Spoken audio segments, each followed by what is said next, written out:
Salam uşaqlar, bugünkü mövzumuz article mövzusudur. Gəlin baxaq. Deməli, Azərbaycan dilindən fərqli olaraq ingilis dilində bizim belə bir qrammatikamız var. Article qrammatikası, article mövzusu. Deməli uşaqlar, article'ın iki növü var. 1. Müəyyən article, 2. Qeyri-müəyyən article. Müəyyən article ingilis dilində olacaq definite article, qeyri-müəyyən article olacaq indefinite article. Bir də deyirəm, article'ın iki növü var, müəyyən və qeyri-müəyyən article. Müəyyən article ingilis dilində olur definite article, qeyri-müəyyən article isə olur indefinite article. Deməli, definite article'ımız bizim Z article'ıdır. Z müəyyənlik article'ıdır. Qeyri-müəyyən article'ımız isə an article'dır. Yəni uşaqlar qeyri-müəyyən article'ına, yəni indefinite article'ına baxaq. Deməli, dedik ki, indefinite article oldu an article. Uşaqlar, an article adətən təşliyi bildirir. Bir də deyirəm, an article təşliyi bildirir. Article samitlə başlayan sözlərin, an article isə saatlə başlayan sözlərin qarşısında işlənir. Deməli, uşaqlar, bir daha təkrarlayıram sizin üçün. Indefinite article olur qeyri-müəyyən article. Qeyri-müəyyən article'ımız hansıdır? An article'dır. Və uşaqlar, an artiklı əsasən deməli dedik ki, təşliyi bildirir. Artiklını mən samitlə başlayan sözlərin qarşısında işlədəcəm. An artiklını isə saatlə başlayan sözlərin qarşısında işlədəcəm. Amma uşaqlar, bir məqama nəzər yetirmək istəyirəm ki, sözün sait yaxud samitlə başladığını biz sözün yazılışına əsasən deyil, sözün tələffüzünə əsasən müəyyən edəcəyik. Bir də deyirəm uşaqlar. Dedim ki, məsələn, mən artiklını samitlə başlayan, an artiklını saatlə başlayan sözün qarşısına qoyuram. Bunu mən sözün tələffüzünə əsasən müəyyən edirəm. Məsələn, yazıb e-book. Mən bu hissəyə yazışa baxmayacağım. Baxacağım tələffüzə.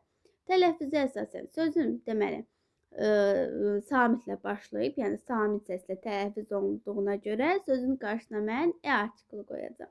Deməli, sözün sait yaxud samitlə başladığını sözün tələffüzünə əsasən müəyyən edirik. Məsələn, baxaq bura an-ə, baxırıq, sözün deməli yazılışına deyil, sözün tələffüzünə baxacağam. Tələffüzünə əsasən deməli, mən sözümün sait səslə başladığına görə sözümüzün qarşısına deməli an artiklını qoyacağam. Sonra uşaqlar, məsələn, yenə umbrella. Baxıram sözümə, bir də deyirəm, yazışa baxmırıq, tələffüzə baxırıq. Tələffüzümüzdə bizdə nə göstəribsə, tələffüzdə saatlə başlayıbsa, mən deməli an artiklından istifadə edəcəyəm. Yox, tələffüzdə samitlə başlayıbsa, mən artiklından istifadə edəcəm. Belə. Sonra baxırıq işlənmə yerlərinə, yəni qeyri-müəyyən artiklının işlənmə yerləri. Gəlin baxaq. Aha, bir qoyub yazmışam ki, peşə bildirən isimlərin qarşısında. Yəni ki, uşaqlar, an artiklını biz adətən peşə bildirən isimlərin qarşısında istifadə edirik. Məsələn, yazmışam a teacher, müəllim, a doctor, həkim. Məsələn, a lawyer, vəkil, fərqi yoxdur. Qısacası, peşə bildirən isimlərin qarşısında mən an artiklına birini istifadə edəcəyim. Sonra uşaqlar baxırıq növbətiyə. İkinci, 100, 1000, milyon kimi sayların qarşısında. Bu nə deməkdir uşaqlar? Yəni 100, 1000, milyon kimi sayların qarşısında mən an artikllarından birini istifadə edəcəyim. Məsələn, yazılıb ki, 100. 1000. Məsələn, 100 nə deməkdir? 100, 1000. Yəni ki, uşaqlar, necə? Yəni ki, bu artiklı burada təşliyi, birliyi bildirir. Yəni, tək olduğunu, bir dənə olduğunu bildirir. 100, 1000. Deməli, qısacası 100, 1000, milyon kimi sayların qarşısında mən an artikllarından birini istifadə edirəm. Sonra uşaqlar, baxaq növbətiyə. Tərif bildirən isimlərin qarşısında. Bu nə deməkdir uşaqlar? Əşyanın tərifini, məsələn, burada yazıb ki, a pen is for writing. Qələm yazmaq üçündür. Burada mən qələmin nə işə yaradığını, yəni nə üçün istifadə olunduğunu, yəni onun tərifini bildirmişəm, tərifini yazmışam. Deməli bu həmin deməli qələmin tərifini yazdığıma görə qələmin qarşısında artiklını istifadə etmişəm. Yaxud mən dəftərin, kitabın və yaxud qeyri bir əşyanın tərifini versəm, deməli həmin ismin qarşısında en artikellarından birini istifadə edəcəyim. Sonra uşaqlar növbətiyə baxaq. 4-cü. Əşyanın bir hissəsini bildirən isimlərin qarşısında. Deməli, qısacası hissə bildirən isimlərin qarşısında. 2 dənə nümunə yazmışam. Məsələn, a cup of tea, bir fincan çay. Yaxud burada imenli, yəni çay olmaq məcburiyyətində deyil. A cup of coffee ola bilər. Məsələn, bir fincan qəhvə. A glass of water, bir stəkan su. Yəni su olmaq məsələn məcburiyyətində deyil, fərqli də ola bilər. Qısacası hissə bildirməlidir. Əşyanın hissəsini bildirməlidir. Məsələn, deyə bilərəm ki, 1 dilim çörək, 2 dilim limon və s. Qısacası hissə bildirməlidir və deməli necə oldu? Hissə bildirən isimlərin qarşısında en artikellarından biri istifadə olunur. Baxaq növbətiyə. Sonra uşaqlar, deməli bəzi birləşmələrin qarşısında, yəni uşaqlar bəzi birləşmələrin qarşısında mən en artikellarından istifadə edirəm. Düzdür, burada en artikeli ilə başlayanı yazmamışam. Amma yenə də deməli unutmayın, bəzi birləşmələrimiz en artikeli ilə işlənir.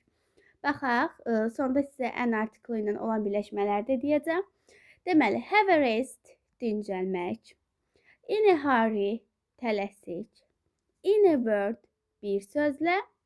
Have a good time, yaxşı vaxt keçirmək. Bir də deyirəm, deməli bəzi birləşmələrin qarşısında en artikelından istifadə olunur. Bunlar hansılardır? Have a rest, dincəlmək. In a hurry, tələsik. In a word, bir sözlə.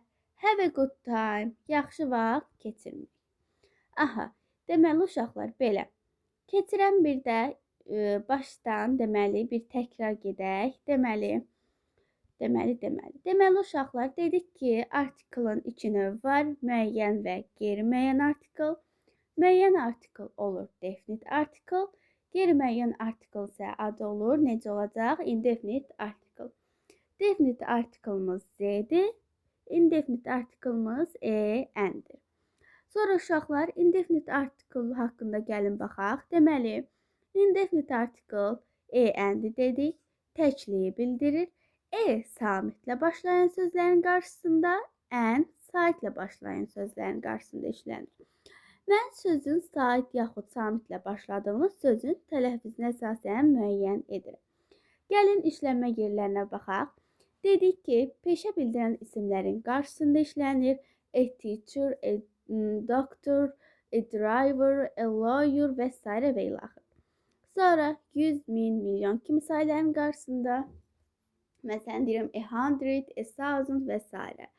Sonra tərif bildirən isimlərin qarşısında, məsələn, burada yazmışam ki, a pen is for writing, qələmin nə üçün istifadə olunduğunu, onun tərifini vermişəm. Deməli, tərif bildirən isimlərin qarşısında işlədəcəm en artikelini. Sonra əşyanın bir hissəsini bildirəndə 1 dilim limon, 1 fincan coffee, a cup of coffee və s. Sonra 5 bəzi birləşmələrin qarşısında. Belə uşaqlar, bugünlük bu qədər. Sağ olun, salamat qalın.